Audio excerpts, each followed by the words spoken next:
Hello, it's Matt Linklater. In this video training series, you're going to have a ton of ideas that I've been using since I started in sales at 19 years old, selling air tools on the south side of Chicago out of the trunk of my Nissan Sentra. I've used these strategies to make sales in business. I use these strategies to negotiate in all walks of life. And I think you're going to find a ton of ideas here. And ultimately what I want to do is give you success immediately. So I'm going to give you some ideas, and what I want you to do is pick the ones that are going to have immediate success for you, because I know that if I could help you in the shortest amount of time, that ultimately that leads to your success, because your success is my success, and that's all I want you to have. So I'm going to share with you how to use this training. I'm going to share with you the ideas that you can use to have immediate effect, and then from there it'll be up to you to go out there and try them out. You will have success whether you are using these in sales, or if you're just going out there to your local restaurant to get a table and they have none available. You will be able to use these strategies to help you have more success in any walk of life that you're in. So let's just dive in and get started. I always like to start out with a story, and so the story that is in the book, and the story that I start many of my trainings with, is a story about Jack Nicklaus. Jack Nicklaus is arguably one of the greatest golfers of all time. They call him the Golden Bear. The story is that Jack was asked by the King of Saudi Arabia to come play golf, and Jack, politely declined and said, "No, I don't think I want to come out." But the king was really persistent, and he said, "I'll tell you what, I'll send you over my private jet." So Jack said, "Okay, you send your private jet, I'm in." So Jack flies over and plays golf with the king, and for a week. And at the end of the week, the king says, "Jack, you came out and played golf with me. It was the greatest week of my life. What can I do for you?"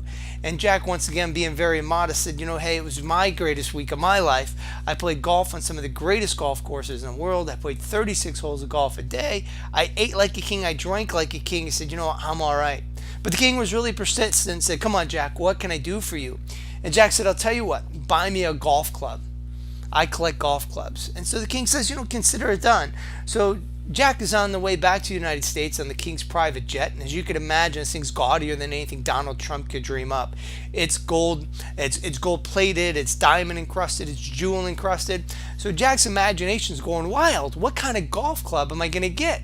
He's imagined gold plated with his name etched on it. He's imagined jewel encrusted and diamond encrusted, and his imagination's going wild. He comes back to the United States, goes on with his everyday and normal day life, but he cannot stop thinking about the golf club. He does collect golf clubs, and so he hasn't heard anything from the king for about a week or two, 3 weeks.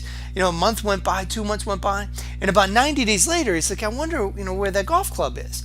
So right shortly after that, he gets a letter in the mail from the king, and in that letter, he's thinking, "This is weird. I'm asking for a golf club, and in that letter is a deed for a 500-acre golf club.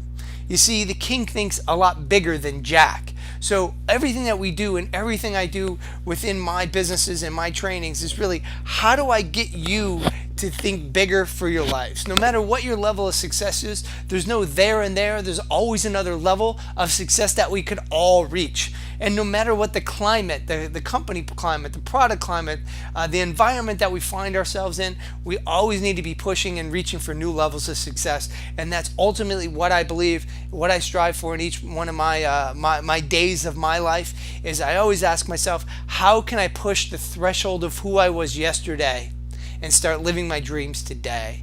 And so it's all about elevating your standard. So I want to share with you how to use this book, in this training, how can you have immediate success today? And so let's start talking about the difference between conscious and unconscious. And the reason I'm talking to you about this is all soft skills, all communication comes from unconscious programs. So let me explain. So if I were to ask you to put out your right hand and raise it straight up in the air, okay? So put out your right hand in front of you, raise it up like you're trying to get a teacher's attention. I want to ask you, did you do that consciously or unconsciously? Invariably when I do this in trainings, they say, I did that consciously. You did it with conscious effort, but unconsciously, there are 124 to 134 muscles between your shoulder and your arm that unconsciously lift your arm without you thinking about it. So that's how we communicate. We essentially go into situations and communicate without thinking about it. Now, you know this because you've probably left situations before and said, dang it, why do I always say that? Or we should all over ourselves when we leave situations. I should have said this, I should have done that. And so I want to start helping you so you can stop shooting on yourself, if you will. Let me ask you, how many degrees is a right angle? Well, it's 90 degrees. And unless you're a weekend warrior, you probably haven't thought about the degrees of an angle, of a right angle, since you were in high school. So all that information is stored unconsciously. And so when we communicate, we essentially go into situations and communicate unconsciously. And so all learning, all behavior, all change, and all persuasion is done at the unconscious level. So I want to share with you how to unconsciously change your patterns, your communication patterns and strategies, so you can have more success today. 100% of your success is determined by your ability to communicate with yourself and others.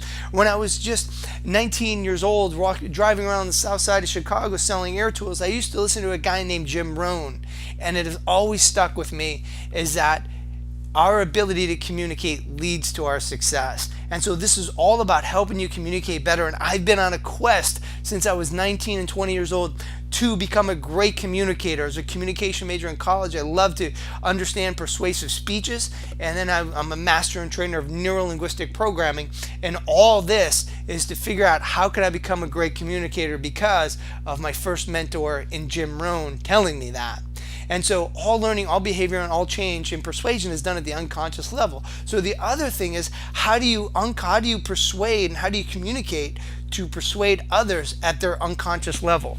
And we'll talk about ethics and all that, and all this has to be done ethically. But right now, I really want you to understand is how to utilize this for your benefit. And so as you can see here, we have an unconscious mind and a conscious mind. And so if you look at the bottom of the slide there, your conscious mind is very much smaller than your unconscious mind. But in the middle there, you have what's called a critical faculty barrier.